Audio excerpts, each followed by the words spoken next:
सैलानी बाबा यात्रेच्या तयारीला वेग. प्रशासन लागले कामाला. जिल्हाधिकाऱ्यांनी बैठकीत घेतला पूर्वतयारीचा आढावा.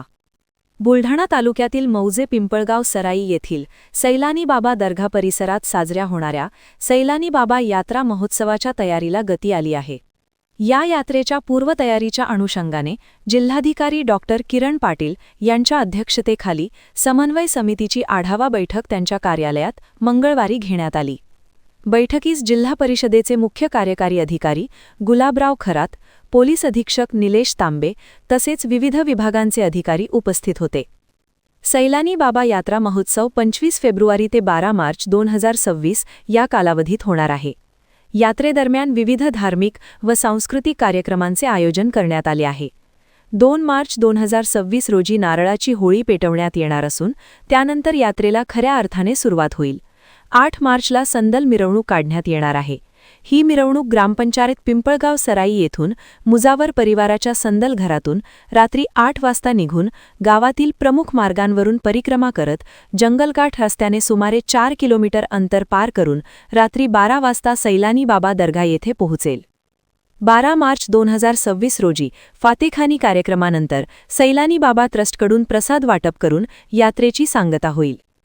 सैलानी बाबा दर्गा हे सर्व जातीधर्मीय भाविकांचे श्रद्धास्थान असल्याने यात्रेत बुलढाणा जिल्ह्यासह मराठवाडा, विदर्भ, उत्तर महाराष्ट्र तसेच महाराष्ट्राबाहेरील आंध्र प्रदेश, मध्य प्रदेश, गुजरात आदी राज्यांतून मोठ्या संख्येने भाविक सहभागी होतात. यंदा अंदाजे 5 ते 7 लाख भाविक उपस्थित राहण्याची शक्यता प्रशासनाने व्यक्त केली आहे.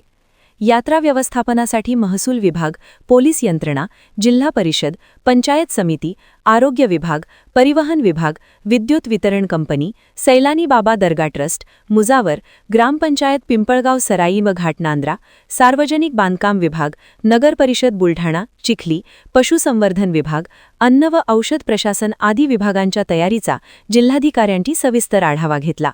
जिल्हाधिकारी डॉक्टर किरण पाटील म्हणाले की सैलानी बाबा यात्रा परिसराची पाहणी करून रस्ते दुरुस्ती, कडेकोट पोलीस बंदोबस्त व सीसीटीव्ही यंत्रणा, अखंड वीज पुरवठा, स्वच्छता व कचरा व्यवस्थापन, पिण्याच्या पाण्याची उपलब्धता, दर्गा व शौचालयांसाठी पाणी साफसफाई व्यवस्था, कचरा व्यवस्थापन, वाहतूक नियोजन व बॅरिकेटिंगसह पार्किंग, भाविकांसाठी एसटीच्या अतिरिक्त बस सेवा, हराशीद्वारे दुकानदारांना जागा, अन्नपदार्थ तपासणी, नारळ होळी व बळी प्रथेसाठी स्वतंत्र जागा, अंधश्रद्धा निर्मूलनासाठी जनजागृती फलक, आरोग्य शिबिरे, अग्निशमन वाहने, मदत कक्ष व उद्घोषणा यंत्रणा तत्काळ कार्यान्वित करण्याचे निर्देश दिले. यात्रा शांततामय, सुरक्षित व सुव्यवस्थित पार पडावी यासाठी सर्व यंत्रणांनी समन्वयाने काम करण्याचे आवाहनही जिल्हाधिकाऱ्यांनी केले.